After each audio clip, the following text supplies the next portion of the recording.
Hi guys, today I want to talk about the OnePlus 7 or 7 Pro, actually both. So yeah, as you heard, there are two different versions for the OnePlus 7.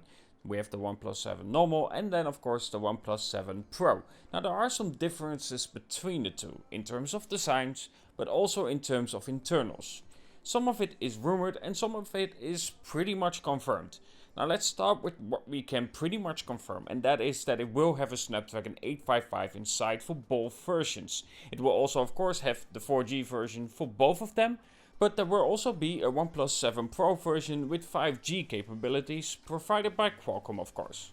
Next to that, it is also rumored and pretty much confirmed as well that it will have UFS 3.0. Now this is a much faster storage. This is actually what we saw on the Samsung Galaxy Fold, but because that is held back and will be released later probably, this will be the first device with UFS 3.0. This is a much faster memory and it will help with starting up your apps, starting your phone and anything like that. It's just much faster. Also data transfer and so on will just be much faster. And next to that, the display itself. Not only will the Pro version have HDR10 Plus, which is now rated the highest by DisplayMate, but it will also have a refresh rate between 60Hz and 90Hz. Now this is not a steady 90Hz, at least what is rumored right now. It will switch between the two. So we will have to wait and see how this is actually implemented for the OnePlus 7 Pro.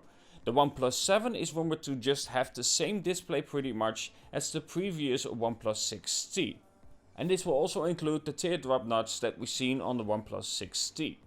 Next to that, we either expect it to have 6 or 8 GB of RAM for the normal version, and for the Pro between 6 to 12 GB of RAM. However, I actually expect for the Pro version to either have it at the minimal of 8 GB of RAM to the max of 12 GB of RAM. In terms of storage, that Pro version is rumored to have 128 GB or 256, but maybe we can also expect a 512 GB version, but I'm not 100% sure about that, and that is just what I'm thinking out of my head.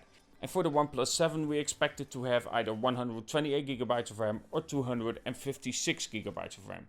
And for those who are actually waiting for an IP rating, it's sad to say that it probably won't have that. Even though they showed it off, having an IP rated, an official IP rating of 68 or 67 will cost extra money. So it might be water resistant, but not officially. But we will have to wait and see for that one. And also there is a difference when it comes to the camera. For the OnePlus 7 we expect just the two cameras, one a telephoto lens and one the normal lens.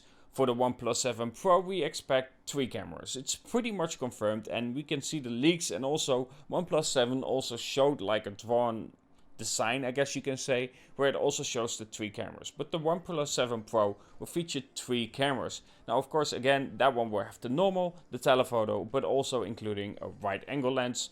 But it is rumored however that the telephoto will have a 3x zoom.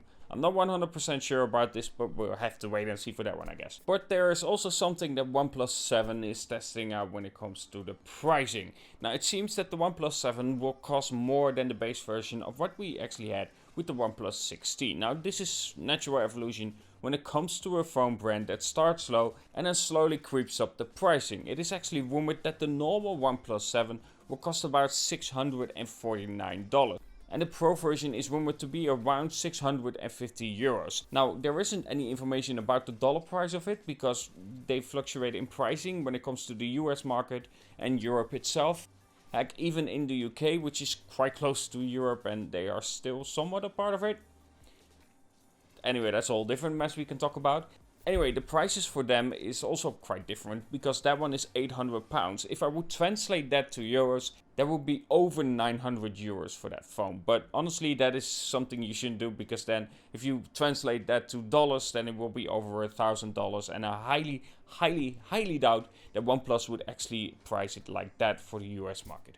Anyway, what do you think about the OnePlus 7? What do you expect from OnePlus? And are you happy with the prices if you get something in return for it? I think the software experience is good, and I actually owned the OnePlus 1, the original one.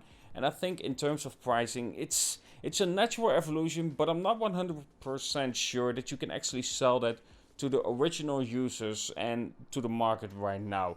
They are selling their phones for a higher price, and I think what made them attractive is the lower pricing, and you get a lot of it for that lower price. However, if you creep those prices up, people can compare it to different brands. say Huawei, say Samsung, say LG, and so on.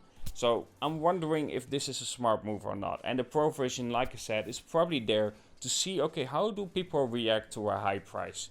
Anyway, let me know in the comments below what you think about this kind of video. I want to do more of these kinds because YouTube likes it, but also it's kind of fun to use my concepts combined with a rumored video about said phone. Anyway, don't forget to subscribe, of course, and hit the bell icon so you get a notification, if YouTube wants to, when I upload a new video. Anyway, talk to you guys in the next, and of course I will do more videos like this, like I said. Anyway, talk to you guys in the next one, and have a good one.